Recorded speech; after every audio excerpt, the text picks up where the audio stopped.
Hola chicos, en el vídeo de hoy vamos a hablar del tiro oblicuo, que es un movimiento en 2 dimensiones que se da cuando se lanza un objeto con una determinada inclinación con respecto a la horizontal.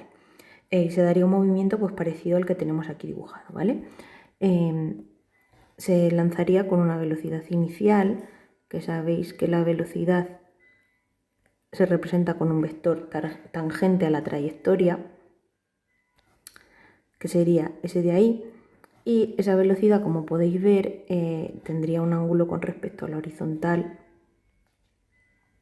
al que vamos a llamar alfa.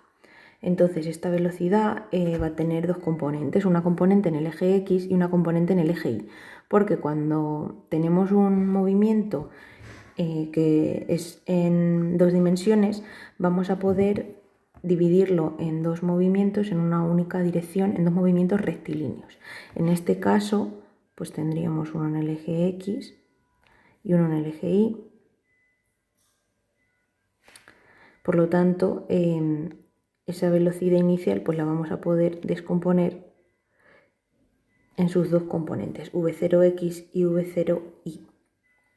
Vale, este movimiento va a consistir, en este caso del tiro oblicuo, en el eje X. Como yo le voy a dar una velocidad inicial y no va a haber ningún tipo de aceleración, pues en el eje X voy a tener un movimiento rectilíneo uniforme, un MRU. Sin embargo, en el eje Y, que lo voy a lanzar hacia arriba y va a estar sujeto a la acción de la gravedad, voy a tener un movimiento de caída libre, que va a subir hacia arriba, se va a frenar por la acción de la gravedad y va a bajar, que como ya sabemos es un movimiento rectilíneo uniformemente acelerado, en el que la aceleración que actúa es la aceleración de la gravedad g, que además va hacia abajo. ¿Vale? Muy bien, entonces vamos a ver cómo vamos a descomponer los 2 movimientos a lo largo de pues, nuestro tiro parabólico. ¿Vale? Como ya hemos dicho, tenemos una velocidad inicial con un ángulo alfa y tenemos esas 2 componentes, velocidad inicial en X y velocidad inicial en Y. Para poder hacer esto necesitamos saber un poco de trigonometría. Me lo voy a sacar por aquí para que lo veamos mejor, ¿vale? Esto es mi velocidad inicial v0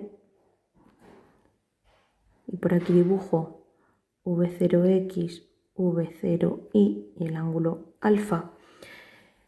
Y como podéis ver, aquí nos quedan 2 triángulos rectángulos. Por un lado tenemos este de aquí y por el otro lado tenemos este de aquí. Por lo tanto, si os dais cuenta, yo podría poner que el ángulo alfa, en función de su seno y de su coseno, si yo pusiera el seno de alfa, sabéis que el seno es cateto opuesto partido de hipotenusa. Cateto opuesto sería este de aquí y la hipotenusa sería esta de aquí. Por lo tanto, el cateto opuesto sería esta medida, que se corresponde con v0y, dividido entre la hipotenusa, que es v0. Y el coseno, sin embargo, va a ser el cateto contiguo, que en el caso de alfa, como hemos dibujado alfa aquí, el cateto contiguo va a ser ese de ahí. Por lo tanto, coseno de alfa, cateto contiguo es la componente en X, v0x, dividido entre la hipotenusa, que vuelve a ser esta de aquí, que es la velocidad inicial, ¿vale? O sea, siempre que dibujemos esta flechita vamos a poner v0, siempre que dibujemos esta flechita vamos a poner v0x, y cuando dibujemos esta de aquí, o esta de aquí porque miden igual, vamos a poner v0y. Vale, pues sacando de estas formulitas que hemos sacado de aquí, del seno y del coseno, podemos deducir fácilmente que v0y va a ser v0 por el seno de alfa y que v0x, lo sacamos de aquí, va a ser v0 por el coseno de alfa. Por lo tanto, cuando hablemos del eje X y del eje Y, pues vamos a utilizar en cada caso la velocidad inicial que corresponda. Vamos a ir viendo en cada caso que tenemos. A ver, eje X. Hemos dicho que tenemos un movimiento rectilíneo uniforme, por lo tanto la velocidad va a ser constante todo el tiempo. La velocidad en X va a ser la misma que la velocidad inicial en X, va a ser todo el rato igual y va a ser la que ya hemos dicho, v0 por el coseno de alfa. Y si yo quiero sacar la posición en X en cada momento, va a ser, según un movimiento uniforme, va a ser mi posición inicial x0, que por ejemplo en el caso que yo he dibujado aquí, pues sería 0, ¿verdad? Porque sale desde el punto 0. x0 más velocidad en x y por tiempo. Y ya estaría. Por lo tanto, como la velocidad en x es v0 coseno de alfa, pues sería x0 más v0 coseno de alfa. ¿Vale? Para cualquier tiro oblicuo o tiro parabólico, ¿vale? Vale, vamos a ver ahora que tendríamos en el eje Y, que este es mi movimiento rectilíneo uniformemente acelerado. Vale, pues en este caso, la velocidad en Y, para un movimiento uniformemente acelerado, sabéis que va a ser la velocidad inicial, en este caso en Y, ¿verdad? Y como la aceleración de la gravedad en negativo porque va hacia abajo, pues va a ser menos g y por t, como en cualquier movimiento de caída libre. Por lo tanto, como hemos dicho que v0i era v0 por el seno de alfa, pues vamos a tener v0 seno de alfa menos gt. Vale, y ahora tenemos que calcular la posición en I, que lo haríamos según la ecuación del MRUA, que sería I0, que sería la altura inicial desde la que se lanza mi tiro oblicuo, más V0 en el eje Y siempre por T, y menos 1/2 de G por el tiempo al cuadrado. Y igual que antes, donde pone V0i, voy a poner V0 seno de alfa, y pues ya me queda mi ecuación final.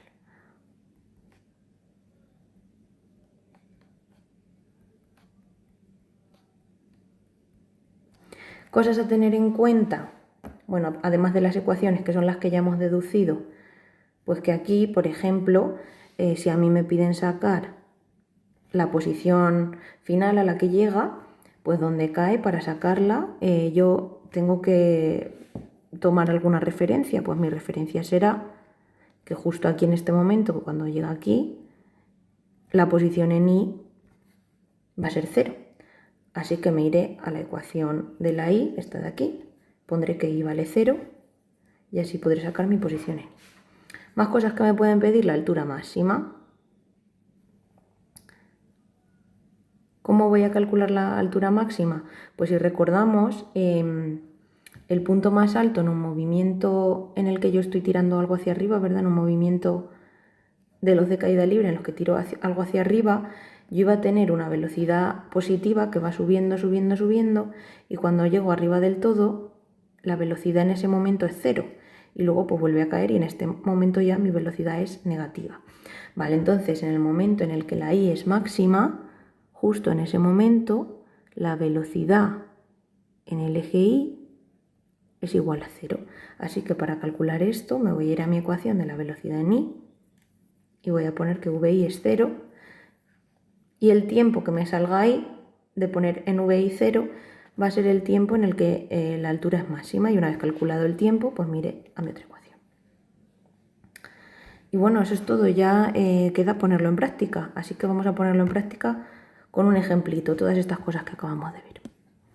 Y este ejemplo es este de aquí. Tenemos, nos dice que se dispara un cañón desde un acantilado de 50 metros de altura y con un ángulo de 45 grados por encima de la horizontal. Nos da la velocidad de salida y bueno, nos pide que calculemos una serie de cosas. Vamos a hacernos un dibujo que en estos ejercicios nos es siempre muy útil. Mi dibujo sería una cosa así, ¿verdad? Tengo una altura de 50 metros y desde ahí se lanza con una velocidad inicial. Bueno, me ha quedado un poco empinado esto. Pero bueno, nos lo imaginamos, ¿vale? V0. Me dice que el ángulo es de 45 grados. En el caso de 45, el seno y el coseno valen igual y si me equivoco, numéricamente me va a salir bien. Pero tener mucho cuidado porque lo normal no es que me pongan 45 grados. Y tenemos que saber hacerlo bien conceptualmente, no solo numéricamente. Vale. Y bueno, pues aquí entonces tendré mi velocidad inicial en x igual que antes. 0i, esto es mi ángulo alfa. Y bueno, pues vamos a ver qué nos pide. En el 1 nos pide el tiempo que tarda el proyectil en llegar a la superficie del mar. La superficie del mar es cuando mi altura es 0, ¿verdad? Y es igual a 0 cuando llega al mar. Así que vamos a utilizar mi ecuación en el eje X. Recordamos que la velocidad inicial en X he dicho, la ecuación del eje Y, obviamente. Recordamos que mi velocidad inicial en Y, como era el cateto opuesto al ángulo alfa que hemos elegido, va a ser la velocidad inicial por el seno de alfa. Así que nada, vamos a poner nuestros valores en nuestra ecuación. Hemos dicho que la Y vale 0. La posición inicial en Y, como se lanza desde 50 metros de altura, va a ser 50, más velocidad inicial, que me dicen que es 490 metros por segundo, por el seno de 45 menos 1 medio de 9,8, ay, me he comido la T, por el tiempo al cuadrado. Bueno, aquí operamos y lo ordenamos y vamos a tener una ecuación de segundo grado y obtenemos dos valores. Yo no he resuelto aquí la ecuación de segundo grado, ¿vale? Lo haríamos con nuestra formulita, menos b más menos raíz cuadrada, ¿vale? La de siempre. Y bueno, tenemos un valor positivo y un valor negativo, pues obviamente nos quedamos con el valor positivo del tiempo, que como era lo que me pedía, pues ya he acabado este apartado. Vamos ahora al 2, que me pide la posición del impacto, o sea, esta posición de aquí, ¿vale? Que es el valor máximo de la posición en X, ¿verdad? Cuando esto ocurre es con el tiempo que hemos calculado, porque hemos calculado el tiempo que tarda en llegar a la superficie del mar. Por lo tanto, sabemos que nuestra ecuación era la posición inicial en X, que en este caso es 0, más la velocidad en X y por T. La velocidad en X, como es la del cateto contiguo, es la del coseno, ¿verdad? Velocidad en X era la misma que la velocidad inicial en X, que era velocidad inicial por el coseno de alfa. Esto es 0, pues velocidad en X, que era V0, que es 490, por el coseno de 45 y por el tiempo t, que es el que hemos calculado. Y esto me da un valor de 2.504,92 metros, aproximadamente 2,5 kilómetros. Y por último me pide la velocidad en ese instante, así que vamos a calcular la velocidad tanto en el eje X como en el eje Y para el valor de tiempo que tenemos. La velocidad en X es la misma en cualquier instante, ¿verdad? Hemos dicho que era V0 por el coseno de alfa, o sea 490 por el coseno de 45, que son 346,48 metros por segundo.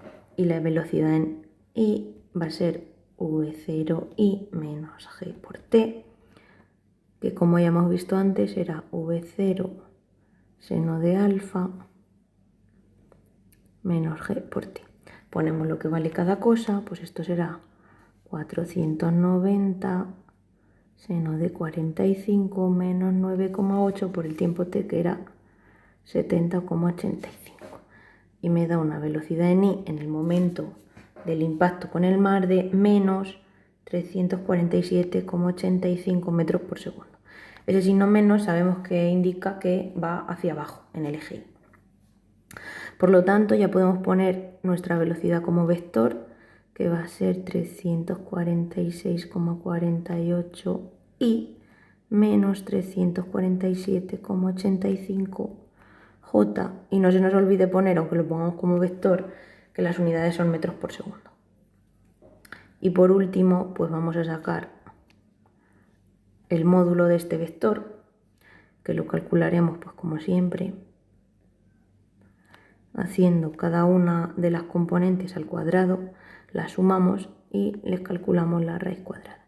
Aquí yo pongo el menos, pero sabéis que al elevarlo al cuadrado se me va a quedar en positivo. Bueno, y el módulo de la velocidad me ha dado 490,97 metros por segundo. Y bueno, eso es todo lo que me piden en este ejercicio. Espero que haya sido útil y como ya sabéis, cualquier duda me la podéis preguntar. Adiós.